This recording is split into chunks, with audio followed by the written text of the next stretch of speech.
Right. Good afternoon. Vijayawada నుంచి ఒక దారుణమైన వార్త మనకు ముందుగా స్టార్ట్ చేస్తున్నాం ఈ బులెటిన్లో. రూరల్ నున్నలో ఒక దారుణం చోటు చేసుకుంది. మైనర్ బాలికపై సొంత బాబాయ్ అత్యాచారం చేశాడు. ఎందుకంటే తల్లిదండ్రులు మృతి చెందడంతో ఆ పాప వాళ్ళ పిన్ని బాబాయ్ దగ్గరే ఉంటోంది.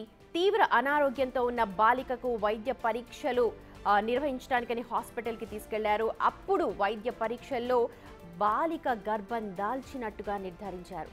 అసలు దీంతో నిర్ఘాంతపోయారు అక్కడున్న వైద్యులు కూడా. అసలు విషయం అప్పుడు బయటపడింది. బాబాయే తనను అత్యాచారం చేశాడు అని బాలిక పిఎస్లో ఫిర్యాదు చేసింది.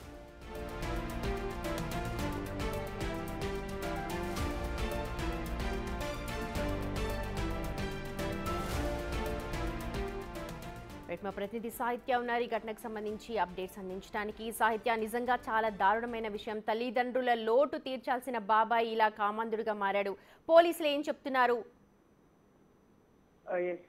ఏదైతే విజయవాడలో దారుణమైన సంఘటన చోటు చేసుకుందని చెప్పొచ్చు. 7వ తరగతి విద్యార్థినిపై వరుసకు బాబాయ్ అవుతాడు అతనే అత్యాచారం చేయడం అనేది నిజంగా దారుణమైన సంఘటన అని చెప్పొచ్చు. 6 ఏళ్ల క్రితం బాలికకు సంబంధించిన తల్లిదండ్రులు ఇద్దరు కూడా మరణించిన నేపథ్యంలో పిన్ని బాబాయ్ వద్దే ఆ అమ్మాయి ఆశ్రయం తీసుకుంటున్న పరిస్థితి అయితే ఉంది. అనారోగ్యంతో ఉన్న బాలిక పైన ఏదైతే వైద్య పరీక్షల నిమిత్తం అక్కడికి హాస్పిటల్ కి తీసుకెళ్తే గర్భం దాల్చినట్టుగా ఏదైతే డాక్టర్లు చెప్పిన పరిస్థితుల్లో నిర్ధారణకు వచ్చిన వైద్యులు కూడా ఆ బాలిక మైనర్ కావడంతో కూడా ఆ ఇన్ఫర్మేషన్ బాబాయ్ పిన్నికి చెప్పడం జరిగింది. తర్వాత బాబాయ్ అత్యాచారం చేయబట్టే పాపకి గర్భం దాల్చినట్టుగా కూడా సమాచారం అంతా వాళ్ళ బాబాయ్ని పోలీసులు అదుపులోకి తీసుకున్నారా?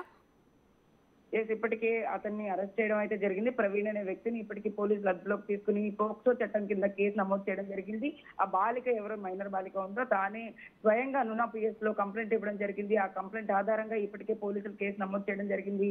6 నెలల క్రితం ఎప్పటి నుంచి అయితే ఆ ఇంట్లో నివసిస్తూ ఉందో అతను అప్పటి నుంచి కూడా ఆమె పైన కన్ను వేసినట్టుగా కూడా ఆమె ఆ లెటర్ లో స్పష్టంగా రాసినట్టుగా అర్థమవుతా ఉంది. 2 సార్లు ఆ అమ్మాయిని బలవంతంగా అనుభవించాడు. రాత్రి పిల్లలందరూ నిద్రపోతున్న సమయంలో, పిన్ని నిద్రపోతున్న సమయంలో నాపై అత్యాచారానికి పాల్పడ్డాడు అంటూ కూడా ఆ అమ్మాయి అందులో రాసిన పరిస్థితి అయితే ఉంది. ఇదే నేపథ్యంలో ఆ బాబాయ్ అనే వ్యక్తి అతను అతి కిరాతకంగా నోరు నొక్కేసి తను ప్యాంటు విప్పి ఇట్లా బలాత్కారానికి పాల్పడ్డాడు అంటూ కూడా ఆ అమ్మాయి ఆ లెటర్ లో, కంప్లైంట్ లెటర్ లో రాసిన పరిస్థితి అయితే ఉంది. ఇప్పటికే పోలీసులు అతన్ని అదుపులోకి తీసుకుని విచారిస్తున్న పరిస్థితి కనపడతా ఉంది. ఇదే నేపథ్యంలో పోక్సో చట్టం కింద కేసు కూడా నమోదు చేశారు. ఆ పాపకు సంబంధించి కూడా ప్రతి ఇన్ఫర్మేషన్ పోలీసులు తీసుకుంటూ ఉన్నారు. ఇప్పటికే ఆ కేసు నమోదు చేసిన తర్వాత అతని దగ్గర నుంచి కూడా మరింత సమాచారం అయితే పోలీసులు రాబట్టే ప్రయత్నం అయితే చేస్తూ ఉన్నారు. అంటే వాళ్ళ పిన్నితో ఏమైనా మాట్లాడారా? ఏం చేస్తుంటాడు ఈ ప్రవీణ్ అనే వ్యక్తి? వాళ్ళకి పిల్లలు ఉన్నారా? పిల్లలు ఇద్దరు ఉన్నట్టుగా కూడా పోలీసులు నిర్ధారణ చేశారు. ఇటు పిన్నికి కూడా గతం నుంచి కూడా ఈ విషయం తెలియదు అనే విషయాన్ని కూడా పోలీసులు ఆమెను అడిగి తెలుసుకున్నారు. ఆమెను కూడా నిన్న పిఎస్ కి పిలిపించడం జరిగింది. ఇటు ప్రవీణ్ ని కూడా అక్కడే కూర్చోబెట్టి మాట్లాడుతూ ఇద్దరిని కూడా ఒకసారి ఇద్దరిని కూర్చోబెట్టి మాట్లాడడం తర్వాత ప్రవీణ్ కి సంబంధించిన ఎవరైతే వైఫ్ ఉంటుందో ఆమెను కూడా అడిగి తెలుసుకున్నారు. ఆ పాపకు సంబంధించిన పిన్ని కూడా మరింత ఏదైతే దానికి సంబంధించిన వివరాలన్నీ కూడా చెప్పడం జరిగింది. వాళ్ళ ఆధారంగానే వాళ్ళు చెప్పిన వివరాల ప్రకారమే అతని పైన కేసు నమోదు చేశారు. ప్రస్తుతం ఆ పాపను కూడా పోలీసులు హైడ్ లో ఉంచి ఆ అమ్మాయి దగ్గర నుంచి ఇన్ఫర్మేషన్ అయితే తీసుకుంటున్న పరిస్థితి అయితే ఉంది. ఆ బాబాయ్ అనే వ్యక్తి ఎవరైతే ప్రవీణ్ ఉన్నాడో ఆ ప్రవీణ్ ని కూడా ఇప్పటికే పోలీసులు అదుపులోకి తీసుకున్న పరిస్థితుల్లో అతని పైన పోక్సో చట్టం కూడా పెట్టిన పరిస్థితుల్లో ఇంకా ఎన్ని కేసులు పెడతారనేది అయితే వేచి చూడాల్సిన పరిస్థితి అయితే ఉంది.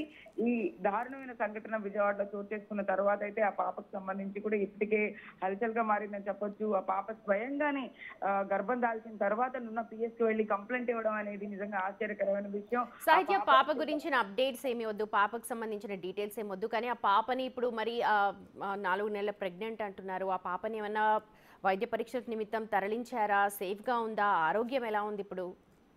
ప్రస్తుతం పాప పరిస్థితి నార్మల్ గానే ఉంది. ప్రెగ్నెంట్ అని చెప్పి తెలిసిన తర్వాత డాక్టర్లు స్వయంగా వాళ్ళిద్దరితో మాట్లాడిన తర్వాత పోలీసులకి కూడా ఇన్ఫార్మ్ చేయడం జరిగింది. ఆ పాపకి ఆ రియలైజేషన్ వచ్చిన తర్వాత నున్న PS కి వెళ్ళడం కానీ కంప్లైంట్ చేయడం కానీ జరిగింది. 2 సార్లు గతంలో ఎన్నిసార్లు ఈ సంఘటన జరిగింది అనే వివరాలన్నీ కూడా గతంలో ఎంతో మందికి చెప్పే ప్రయత్నం చేసినప్పటికీ కూడా ఆ పాప ఎన్నోసార్లు భయపడి ఎవరికి చెప్పే ప్రయత్నం చేయలేదు అన్నట్టుగా కూడా ఆ పాప చెప్తున్న పరిస్థితి అయితే ఉంది. అటు పిన్నికి కూడా చెప్దామంటే కూడా ఎన్నోసార్లు భయపడినట్టుగా కూడా పోలీసులకి చెప్పినట్టుగా సమాచారం అంతా ఉంది. ఈ ప్రవీణ్ అనే వ్యక్తి గతంలో ఎన్నిసార్లు ఈ అమ్మాయి పైన ఈ అఘాయిత్యానికి పాల్పడ్డాడనే విషయాల్ని కూడా ప్రవీణ్ స్వయంగా అడుగుతూ ఉన్నారు.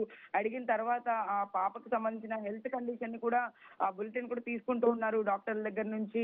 ప్రస్తుతం పాపని కూడా ఇక్కడే వాళ్ళ ఇంటి దగ్గరే ఉంచినట్టుగా కూడా సమాచారం అంతా ఉంది. పోలీసుల అదుపులో అయితే ప్రస్తుతం ఆ ప్రవీణ్ అనే వ్యక్తి ఉన్నాడు. ప్రవీణ్ ఇంతటి దారుణమైన సంఘటనకు పాల్పడిన తర్వాత అతని పైన తీవ్రమైన యాక్షన్ అయితే ఖచ్చితంగా తీసుకోవాలని కూడా రైట్ సాహిత్య, నిజంగా దారుణమైన ఘటన అని చెప్పాలి. విజయవాడ నున్న పోలీస్ స్టేషన్లో నమోదైంది. ప్రస్తుతం పిల్లలందరికీ కూడా గుడ్ టచ్ బ్యాడ్ టచ్ మీద అవగాహన కల్పిస్తున్నారు. 7th క్లాస్ చదువుతోంది ప్రస్తుతం అయితే ఆ పాప. కానీ సొంత బాబాయ్ అంటే తల్లిదండ్రులు లేని కారణంగా బాబాయ్ వాళ్ళ ఇంట్లో ఆశ్రయం పొందుతోంది. కానీ బాబాయే కన్నేసి ఆ పిల్లపై అత్యాచారానికి ఒడిగట్టాడు. ప్రస్తుతం ఆ అమ్మాయి ప్రెగ్నెంట్తో ఉంది. ఆ హెల్త్ బాగాలేని కారణంగా హాస్పిటల్కి వెళితే ప్రెగ్నెంట్ అని చెప్పి తెలిసినట్టుగా సమాచారం అందుతోంది. కఠినాతి కఠినమైన చర్యలు చేపట్టాలి అని చెప్పి అక్కడ స్థానికులందరూ కూడా కోరుతున్నారు.